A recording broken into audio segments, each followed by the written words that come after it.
Hi, I'm Dennis Weese for Eagle Communications. Welcome to our town. We have my very favorite guest in the studio today. We have Elizabeth Weese, who is the executive director of the Eisenhower Presidential Library filming staff. She bragged before we started this thing. That's passe now. Great Plains Theater. Welcome. Right. Thank you. It's great to be here. We're very pleased to have you. Last time you were here was your first time. Yes, it was. You were here with Gina Dalton, your board president. That's correct. So this time I asked you in so I could grill you for 20 minutes straight. It's going to be fun, right? Yes. Okay, so last time you told us that what your role was, what you were going to do. So I'm going to ask you today a real easy question. What are you doing? We'll see if they match. See if they match. What I have been doing is going around to area businesses and speaking to service groups and anybody actually who will listen to me for my plea of sponsorship money and giving the message of Great Plains Theater and what we want for the future and what that looks like. And anybody who will give me 5 minutes of their time, I've been speaking to and have had a great reception within the community. It's gone very well. Okay, what are you telling them about Great Plains Theater? I'm telling them that it's a new day. With the theater building burning down last July, and can't look back. And we've been looking to the future, and it's a new day at Great Plains Theater. We are going forward, being transparent with what we're doing with stewardship, with monies, and as we look forward to the different programming that we're going to do, our 6 main stage productions, plus we just hired a new director of education, and he hit the ground running and has a lot of exciting things that are going to be happening with our youth. So it's a new day at Great Plains Theater. What's his name? Mark Robinson. Mark Robinson. I think he's going to be victim number 2 today. He is. Good luck, Mark. We're excited about that. Yeah. Okay. You and I had the benefit of traveling to Clay Center at the guest of North Central Kansas Regional Planning Commission the other day. And they called their session Strategic Doing. Almost everybody is hit with strategic planning or strategic thinking, but the point of this conference and training session was really there's a difference between planning, thinking, and doing. Correct. And they called their technique strategic doing. It focused on taking your thinking and planning, and then what can you execute on in 30, 60, 90 days, as well as who are you collaborating with to get that done, and being very specific. So let's talk about what you're doing in those terms. All right, you told us last time you were here that the board's plan, strategic plan, is to rebuild on the same site. That's correct. For a host of reasons, but namely it's downtown Abilene. That's right. And this is Abilene's theater. That's right. We looked high and low for different places and different venues and what would be the best plan for Great Plains Theater and Abilene. And quite frankly, we decided that building back on our lot was the best idea, not only for Great Plains Theater, but also for Abilene. And part of that was we are the only establishment that is open at 9 o'clock at night that it services the whole community, from little ones that come to movies to the elderly that come and volunteer at our main stage productions, whether it's greeting or passing out brochures or helping in a myriad of ways. The economic benefit of that, of having an establishment downtown that people have to drive by the other businesses, and it was just deemed that was the most important for Abilene. I have to ask you then. Sure. You're going to business people and to service organizations, and you're telling them this message. What do you perceive your reaction you're getting when you say the only business that's open downtown 8, 9 o'clock at night? You know, that's a great question, because there are some where they have that aha moment and they realize that yes, we were really the only entertainment in downtown Abilene at night that services, all the generations.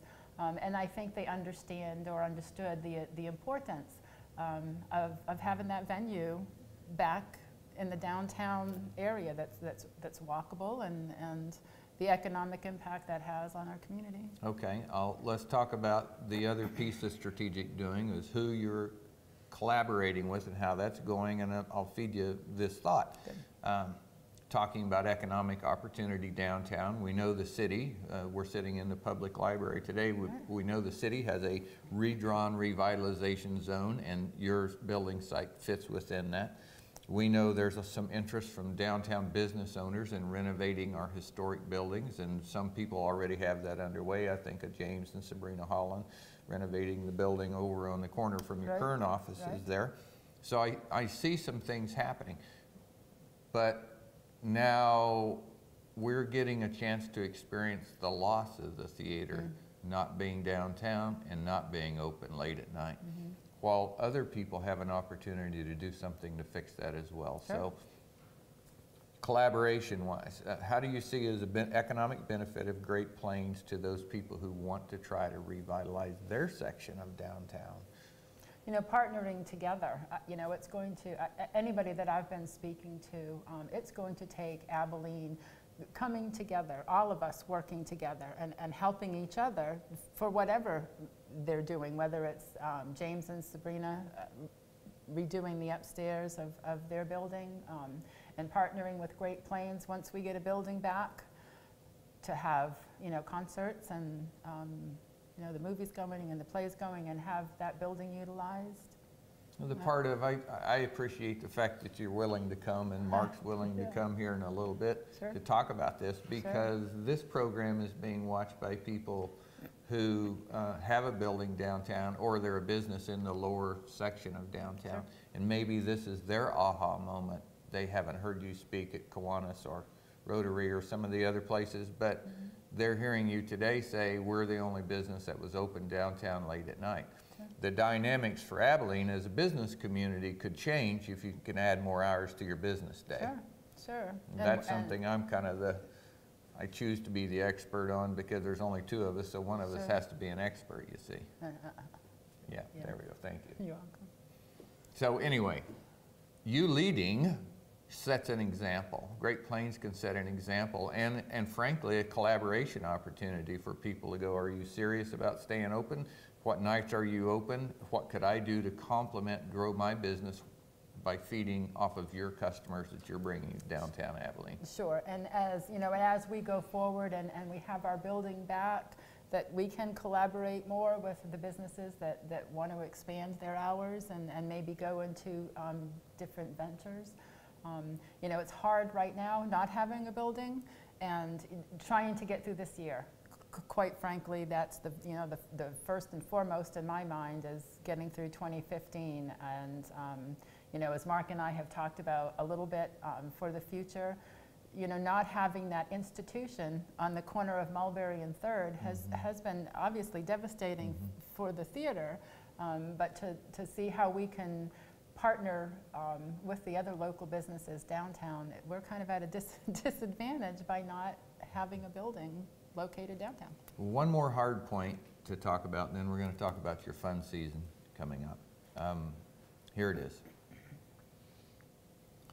As you going around and talking to people about offering Abilene an opportunity, I've heard you say the line, you know, Abilene deserves the kind of community that it wants, and if it wants a Great Plains theater, you're looking to Abilene to lead the way in making that possible. So as we look at that as a community, there's a lot of choices for people to put money in different places. So you're presenting that message with no expectation, is my understanding. You're simply telling people this is an opportunity that you can have, and you get to choose. But you just, here's my point. You just said operationally we need to make it through year 21.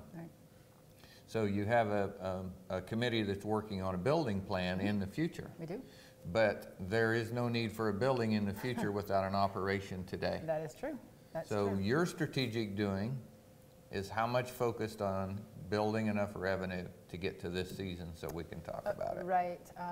You know, looking over the books and seeing the history of Great Plains Theater and how things are run, and even comparing it to other theater venues. You know, ticket sales really only covers about 1/3 of our operating cost, and the rest are corporate sponsorships and donations. People only have so much money to give to whatever nonprofit or charity that they'd like to give to. So, we're vying for people's money, and how do we show people that by investing in Great Plains Theater that it is a quality of life product that we're producing. That's sometimes that's a hard thing. As I go forward and I talk to these groups and organizations, I give my spiel as the executive director, but then I talk about my heart, and this is the first time that in this chair as executive director they have somebody that's not artistic, and also came into the theater because of the youth program. So that's my heart, is really the youth, and that we have something that benefits the youth in this community, the live theater part that we have, our youth program, and how that interlaces with the professional theater and even into the cinema. It's a... Well said. We're interviewing your new youth leader after we get done with you, and so folks will get to hear directly from him. But let's spend our remaining time telling people who may be interested in being a sponsor for your upcoming season about the 6 shows that you have, and what those shows are about, and how fun they'll be to be attached to as a sponsor. Sure. First one we have coming up is Damn Yankees, and that opens June 12th. And if I had any money, I'd invest in that one. Yes, I know. It's a musical. It's a 1950s musical comedy featuring the songs "You've Got to Have Heart," "Whatever Lola Wants, Lola Gets," and I'm sure people have heard of the play. A big cast. I think Doug said that there were 23 people in the cast. That's a lot of people. The second one is the Dixie Swim Club, and that nice opens. Follow-up. Yes, that opens in July. That's a Steel Magnolias type production in bathing suits. They're a group of gals that were on. Should be warm by then. Yes. We're on the swim team together, and how their life meanders down the path, and they get together once a year and reminisce and have fun girl time. Ring of Fire is Johnny Cash, the songs of Johnny Cash, and people think that Johnny Cash is going to be on the stage. However, everybody on the stage represents Johnny Cash, and it should be a great production. And it's a great story. Great story. Weekend Comedy is opening in October, and that's set up in the Catskills in New York, and it's a older couple and a younger couple have rented the same cabin for the same weekend, unbeknownst to each other, and decide that they're going to make it work and share the cabin and all the angst and fun that go along with intergenerational. Is that like camping with our kids in a tent at Milford? Yeah, kind of like that. A favorite is coming in November, and that is On Golden Pond. I'm sure everybody is familiar with that. That should be a fantastic production. Our new director of education is going to be directing, making his premiere directorship for On Golden Pond. So it should be a great play. Cool. And then She Loves Me in December, and that's based on the person that wrote that was the writer that did Fiddler on the Roof. It's a romantic comedy based on the movie The Shop Around the Corner, can't remember quite when the movie was, and kind of went into the She's Got Mail type movie, so it should be a great musical love story. Those as well. are always crowd favorites. Yeah, they are. You know, Ring of Fire and John Wayne would work better for me, but I know. Something for everybody. It is something for everyone. Yeah. We hit them all. Okay, so that's an ambitious calendar. It is. Right? It is. We're among friends, all those people behind the lens. Sure. You still need a lot of people to help you deliver this. We do. You know, the Abilene High School has been gracious enough to allow us to use their auditorium for our 6 main shows, in addition to Godspell for our youth program, which is fantastic. However, they're going to be under construction this summer with the parking lot. So we're going to have golf carts going back and forth across the street to park, and we need a lot of volunteers to make this work this year. It's going to take a lot of people to bring this, to collaborate to bring this to fruition. Okay. There may be a fellow who you haven't seen yet, or a lady who runs a business, and they are looking for, maybe it's community they're looking for, or maybe it is straight up, I want to get my message about my business out because Dennis Weese isn't the only guy that doesn't know about me. What opportunities do you offer those people through Great Plains Theater that will help you put these 6 shows on? Sure. This year we've kind of done things a little bit different with our corporate sponsorship levels. We have from a season underwriting down to a $2,500 bronze level corporate sponsorship, and all the things that entails. You know, whether it's being in the playbill, the advertising on our banners that we're going to put out. Eagle has graciously offered a 50% off any advertising on cross-channel advertising for our sponsors, which we appreciate very much. So there's all different ways and different levels that businesses can help, in addition to just straight advertising in our playbill. You know, when we had the theater and we had the big screen advertising going, you know, we had a lot of the local businesses, because of the cinema, would advertise on that big screen. And unfortunately, at this point, we don't have that, but we do have our playbill. And, you know, we probably have, you know, 30,000 to 35,000 people that come through our doors, and we'll see that playbill, and they take it home and they read it because the actors' bios are in there, and it's a great way to support your community, to support the arts, and to support Great Plains Theater. Well, thank you for bringing our name up into it, and now that you did, I'm going to take a chance to explain why we do things like that and Sure. how that program really works. Sure. You know, that's a cooperative advertising campaign offer. We have a lot of people in our community that advertise on Eagle Sure. Communications. This is separate. This says, I'm a supporter of Great Plains Theater. It gives people a chance to brand their business as a supporter of community for community's sake. That's right. We know there are a lot of people that enjoy that for their business. Sure. In fact, Sure. some businesses, that's all the advertising they Sure. want. Sure.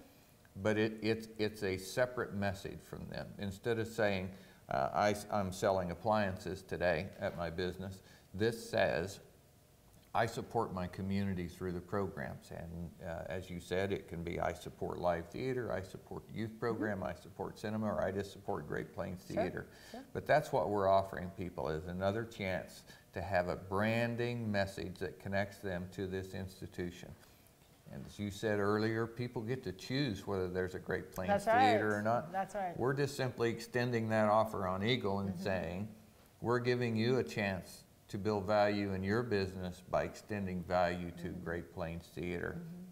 We have a lot of customers on what you call cross-channel ads, that's just TV ads, but we also have a wide outreach on the web through our Salina Post, Junction City Post, Little Apple Post, all of those things.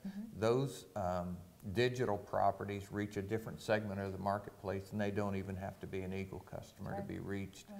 So that gives people who support Great Plains Theater a way to reach other communities. We're happy to do that for one simple reason. It will be good for our business Sure. community. Sure. If there's more business in town, Eagle will get our share. Sure. We're content with our share. Sure. Hey, go ahead. Final you know, thoughts. and talking about, you know, the corporate sponsorship and people donating and advertising, but we need people to come and buy tickets and be in the seat. The best way. That's the best way to, you know, to bring a friend and have a night out at the theater, or, you know, bring your family to come and see one of our productions. We need to have our seats filled.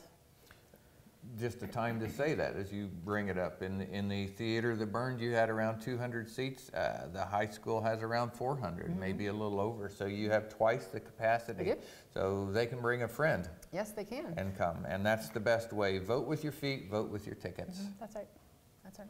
Thanks for coming. Thank you for having I me. appreciate your being willing to go face our community on camera, and I probably even more appreciate the fact that you're willing to get on your shoes and go out and go door to door, face to face with people and say, I'm here to give you an opportunity to choose how our community looks like. It takes a lot of courage. I admire you for it. Thank you.